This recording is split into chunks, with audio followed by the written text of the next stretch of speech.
আপনাদের সকলকে আন্তরিক অভিনন্দন। আজ আমরা এই ভিডিওতে আলোচনা করব যে হনুমানজি একবার সিংহের রূপ নিয়েছিলেন, যা তার বানর রূপের চেয়েও শক্তিশালী এবং বিপজ্জনক ছিল।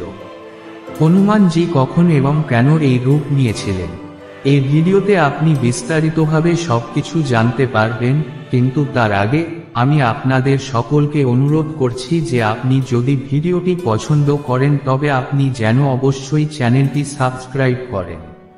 কখন এবং কেন হনুমানজি নিয়েছিলেন সিংহের রূপ?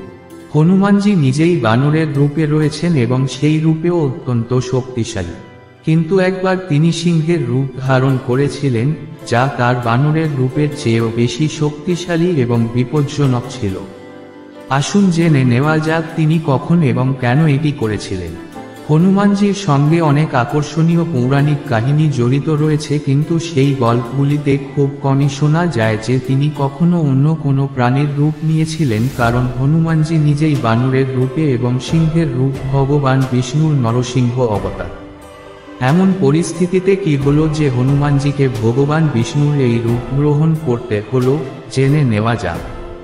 রাজস্থানের জয়পুরে গোবিন্দ দেব মন্দিরটি ভগবান কৃষ্ণ এবং রাধাকে উৎসর্গ করা হয়েছে। আসলে গোবিন্দ দেবজির এই প্রাচীন মন্দিরটি বৃন্দাবনে অবস্থিত ছিল এবং একবার হনুমানজি এটিকে রক্ষা করার জন্য সিংহের আকারে আবির্ভূত হয়েছিলেন। বৃন্দাবনের এই মন্দিরটি 7 তলা বিশিষ্ট ছিল। মন্দিরের ছাদে সর্বদা 7টি মোম ঘি দিয়ে একটি প্রদীপ জ্বালানো হতো। কথিত আছে যে এক রাতে মুঘল সম্রাট ঔরঙ্গজেব যখন তার দুর্গের ছাদে আরোহণ করেন, তখন তিনি দূর থেকে বৃন্দাবন মন্দিরে একটি জ্বলন্ত প্রদীপ দেখতে পান। ঔরঙ্গজেব যখন প্রদীপটি দেখেছিলেন, তখন তিনি ভেবেছিলেন এটি চাঁদ। তিনি তার জন্য কাজ করা লোকদের জিজ্ঞাসা করেছিলেন যে আজ 2টি চাঁদ কেন দেখা যায়। তখন লোকেরা তাকে বলেছিল যে এটি চাঁদ নয়, বরং গোবিন্দ দেবজির মন্দিরে জ্বলন্ত প্রদীপ। ঔরঙ্গজেব এটা পছন্দ করেননি এবং সেই মন্দিরের 4 তলা ভেঙে ফেলেন।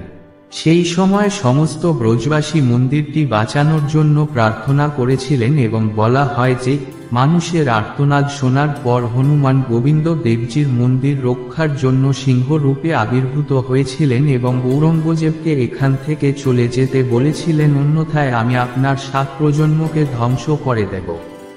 কথিত আছে যে তখন ঔরঙ্গজেব থেমে গিয়েছিলেন এবং আজও গোবিন্দ দেবজির মন্দিরের জায়গায় সিংহের আকারে হনুমানজির মন্দির রয়েছে, যেখানে ভক্তরা তাকে প্রণাম করেন। রাজা দ্বিতীয় সাওয়াই জয় সিং ভগবান গোবিন্দ দেবজির মন্দিরটি জয়পুরে নিয়ে এসেছিলেন।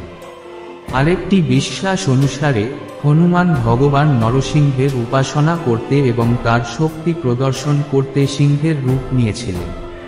কিংবদন্তি অনুসারে হনুমান ভগবান বিষ্ণু এবং তার অবতারের প্রতি অবিচল ভক্তির জন্য পরিচিত।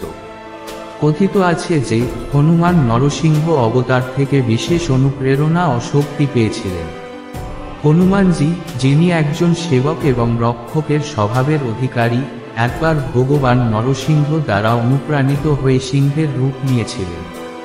অনেক মন্দির ও শাস্ত্রে হনুমানজি নরসিংহ অবতারের সঙ্গে যুক্ত। দক্ষিণ ভারতের কিছু মন্দিরে হনুমানকে নরসিংহ হনুমান হিসাবে পূজা করা হয়, যেখানে তিনি সিংহের মুখে এবং মানবদেহ সহ আবির্ভূত হন। এই রূপটি তার অতুলনীয় শক্তি এবং ভগবান বিষ্ণুর প্রতি তার ভক্তির পরিচয় দেয়। প্রিয় বন্ধুরা, এটাই ছিল হনুমানের সিংহ রূপের আসল গল্প। ভিডিওটি ভালো লাগলে চ্যানেলটি সাবস্ক্রাইব করুন। আপনাদের সকলের সঙ্গে আগামীকাল একটি নতুন ভিডিও নিয়ে দেখা হবে।